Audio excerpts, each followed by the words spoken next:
I'm Shawn Yao, and this is One News Now. The rift within the ruling party PDP Laban is back in the headlines after the Pacquiao-led faction ousted President Duterte as party chairman. In defense, one party executive said the chief executive is already overstaying. Let's get more details and clarifications from Mean Los Baños, who joins us now from Rizal. Hi, Mean. What's the latest on or in this PDP Laban saga? Hi, Sean. Good afternoon. PDP Laban Executive Director Ron Monsayac explained the reason why they replaced President Duterte and Secretary Alfonso Cusi as chairman and vice chairman of the ruling party. Monsayac said that both members of the party are already overstaying. In an interview this morning, Monsayac said that Duterte and Cusi were appointed in 2016 as chairman and vice chairman. However, based on their party laws, the members can only stay in their positions for 2 years. He also said that it is time to elect new leaders of the party under the leadership of Senator Manny Pacquiao. This is why Senator Coco Pimentel was elected as the new PDP Laban chairman, while former Eastern Samar Governor Lotgardo Bargo has been picked as the new vice chairman. With the new party leaders, Monsayac is optimistic that the party is headed towards a clear direction, which has been divided into two factions. He added that they have repeatedly asked President Duterte to intervene regarding the issue and sit down with Senator Pacquiao to iron out differences, but nothing has happened since. Instead, Monsayac said President Duterte resorted to insulting Pacquiao as the party's president. Monsayac also shared that there was no communication between Duterte, Pimentel, or among Duterte, Pimentel, and Pacquiao prior to the elections, even though they sent notices to them. Meanwhile, the Pacquiao-led PDP Laban faction said they are ready to battle it out in COMELEC or Supreme Court to decide which faction will be recognized as the true PDP Laban, especially with upcoming elections. A National Assembly will also be held in September where they will announce the presidential bid. Monsayac said that they will give Pacquiao time to think and decide on the matter. Sean, whether or not the COMELEC or SC will or the Supreme Court will decide in favor of the Pacquiao's camp as early as now, Monsayac said that Senator Pacquiao is ready or prepared to run independently should he decide to gun for the country's top post. He is also willing, Senator Pacquiao is willing to receive support from other parties, but he will remain to be a PDP Laban member. Sean? Thank you so much for that update and stay safe. Mean Los Baños of News 5 joining us live from Rizal. And the Bureau of Quarantine will start to fully implement the One Health Pass system on September 1st. Returning overseas Filipinos have to register in the system from their points of origin. The details will then be used by local authorities for screening before issuing QR codes at the airport. The BOQ said more than 80% of their target respondents participated in the pilot rollout.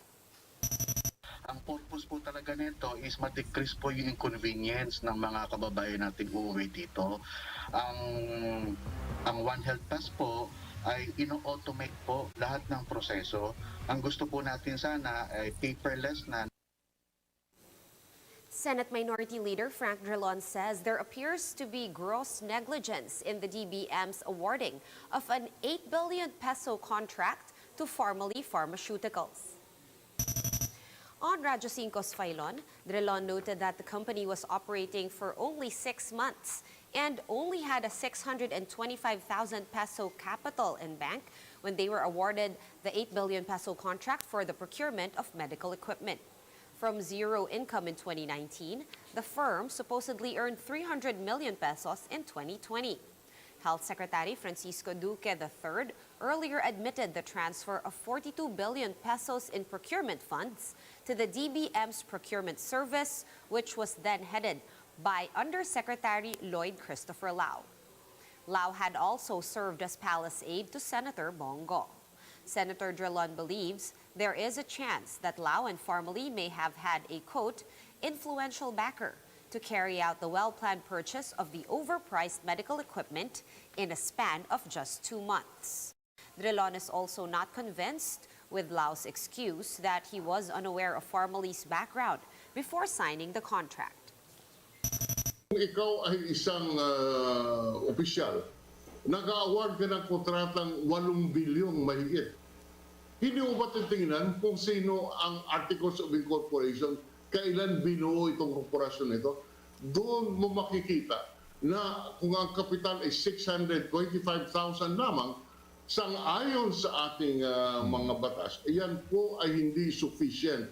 Wala po siyang sufficient capital, wala po siyang background sa trade, wala po siyang tawag dito, experience, at bagong-bago. Ito po yung mga maliwanag na pinagplanuhan ito. We'll be back with more stories after this quick break. Stay with us.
Okay.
You're still watching One News Now. I'm Sean Yao.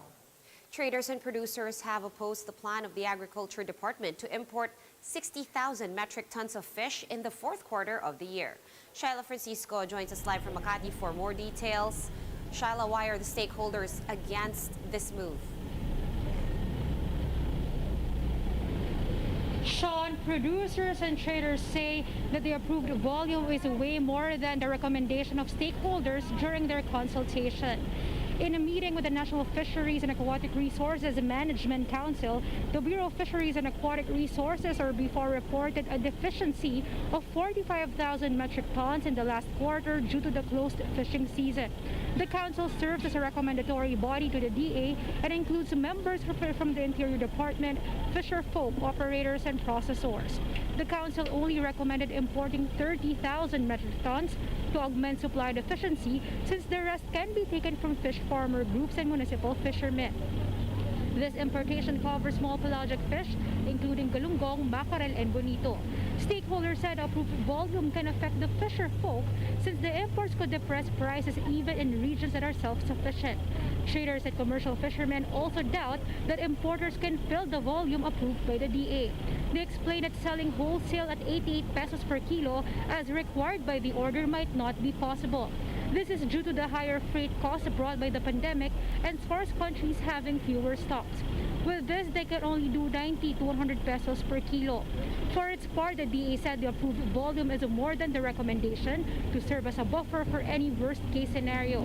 The agency said the supply can be augmented by aquaculture if the volume will not be met. Sean, the DA assured stakeholders that the doubling of volume will not affect local production. They added that this is just balancing the needs of the consumers and the fishery sector. Sean? Thank you so much for that update and stay safe out there. Shyla Francisco reporting to us live from Makati.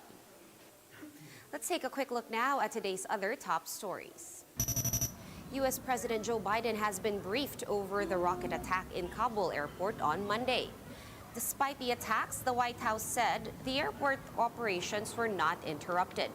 Around 5 rockets were fired at the Kabul airport on Monday morning, but were intercepted by a missile defense system of the United States. The attacks came as the U.S. rushes to complete the withdrawal of its troops from the Afghan capital.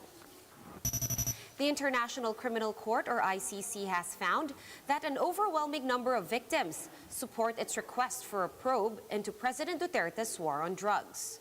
The report from the ICC registry showed that 94%, or 192 out of 204 representatives, said that they want the Office of the Prosecutor to conduct a full-blown investigation into Duterte's alleged crimes against humanity.